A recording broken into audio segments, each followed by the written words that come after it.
أهلا ومرحبا بكم مشاهدينا في حلقة جديدة من برنامج ضيف الاقتصاد نقدمها لكم عبر قناة فرانس 24 وإذاعة مونتي كارلو الدولية. شركة صينية جديدة تختار المغرب للاستثمار في السيارات الكهربائية. اتفاق تصل قيمته إلى $1,300,000,000 وقعته الحكومة المغربية مع شركة جوشن هايتك الصينية الأوروبية لبناء معمل لبطاريات السيارات الكهربائية في مدينة القنيطرة شمال غرب المغرب.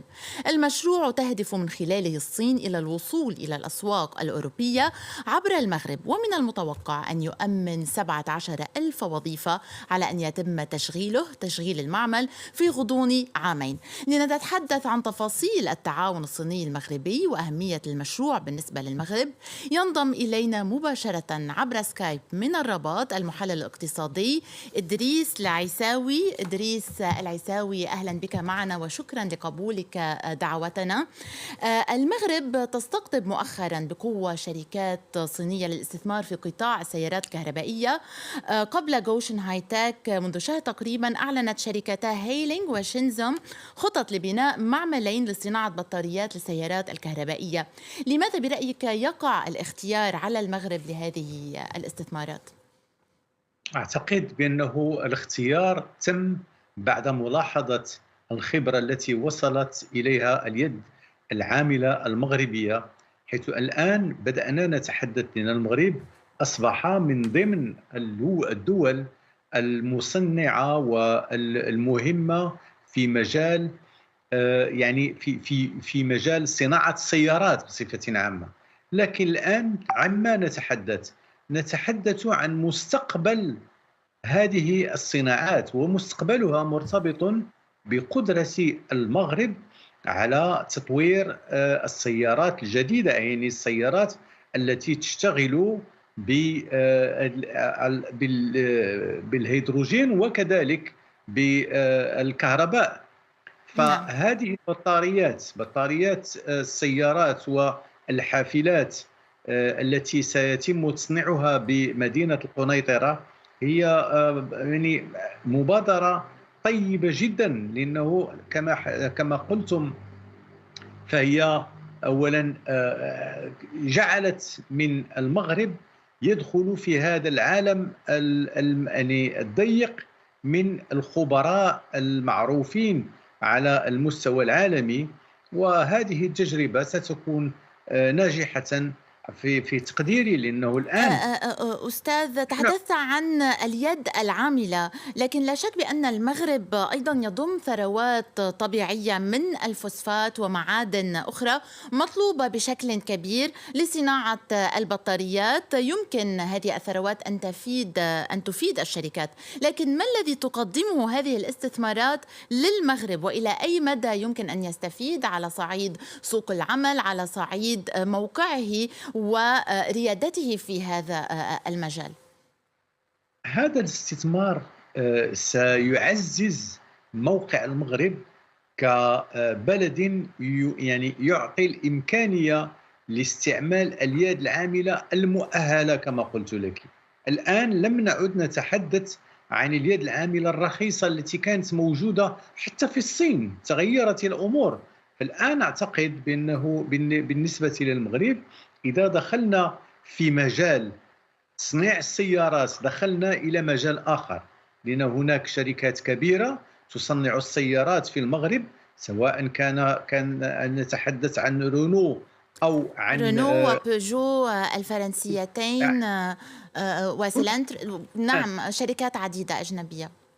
أنا أعتقد بأنه الصينيون لما اختاروا أن يعني يشيدوا هذا في المصنع في المغرب، لهم هدف في جعل الاقتصاد المغربي على طريق التوفيق، التوفيق بين اليد العاملة المؤهلة والإمكانيات الموجودة. تحدثت عن الفوسفات، فعلا فالفوسفات فيه مواد طبيعية مهمة يمكن استعمالها في صناعة البطاريات.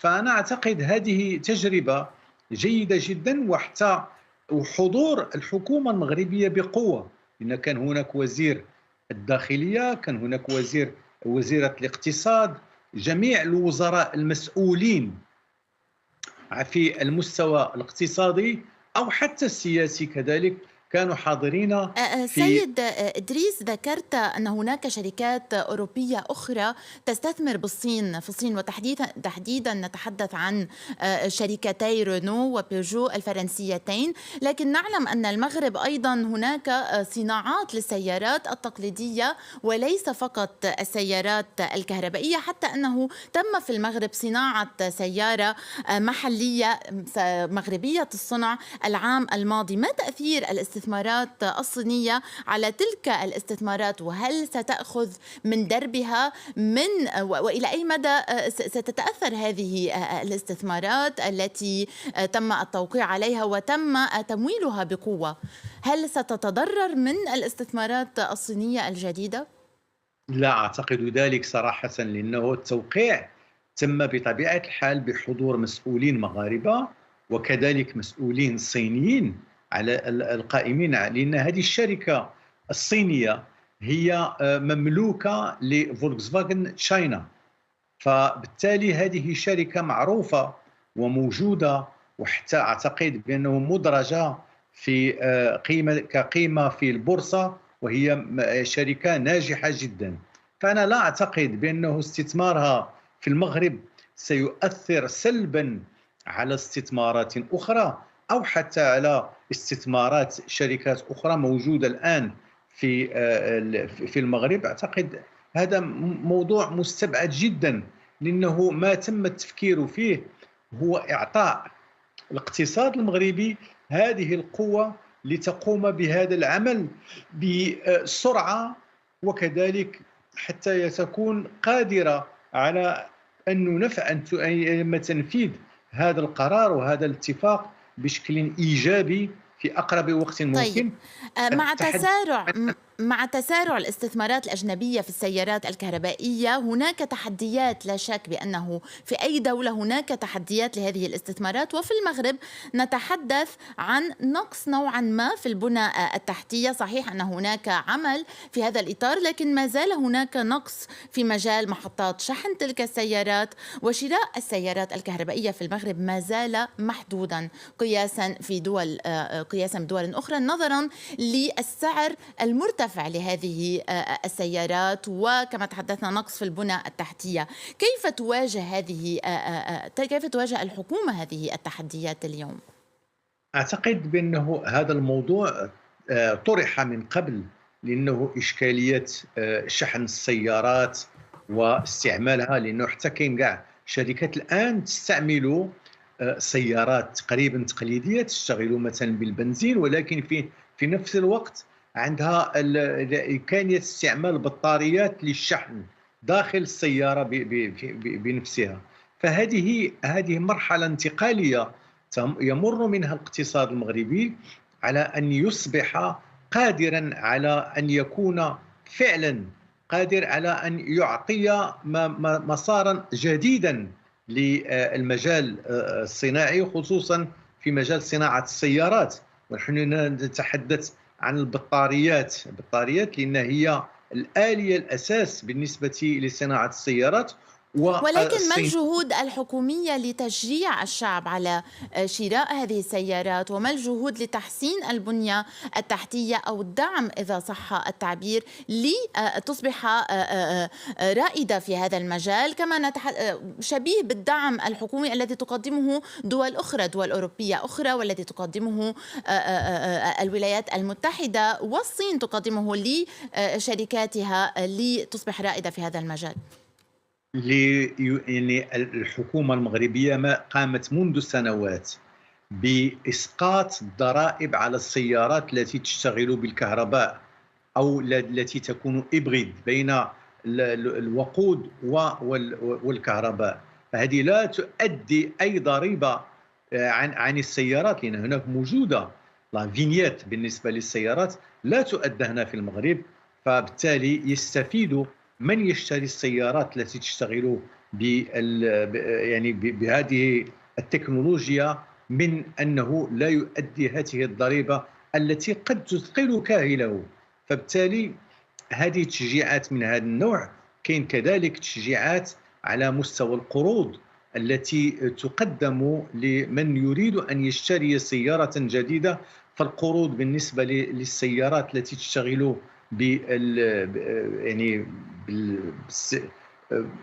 بهذه السيارات الكهربائية، نعم. الكهربائية، ففيها مجهود نعم. كبير جدا، حيث أن مجموعة من الشركات التي تبيع السيارات في المغرب بدأت تتوجه كلها لهذا النوع من طيب، السيارات. مؤخرا الدعم الحكومي الصيني لقطاع السيارات الكهربائية يثير مخاوف دولية، مخاوف الولايات المتحدة والاتحاد الأوروبي. الاتحاد حتى يدرس إمكانية فرض رسوم جمركية إضافية على السيارات الكهربائية المستوردة من الصين. التعاون الصيني المغربي اليوم ألا يثير المخاوف من تأثر العلاقات الاقتصادية والتجارية بين المغرب وأوروبا، وتحديدا وأن صناعة السيارات الكهربائية في الصين تثير توتر، الدعم الحكومي الصيني للسيارات الكهربائية يثير التوتر الأوروبي والأمريكي. إلى أي مدى تتأثر علاقات المغرب مع أوروبا والولايات المتحدة في هذا المجال؟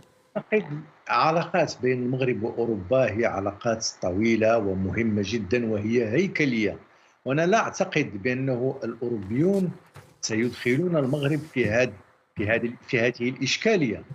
بالعكس من ذلك، المغرب يتحدث على الأقل كمصنع ثانوي وليس رئيسي في مجال السيارات.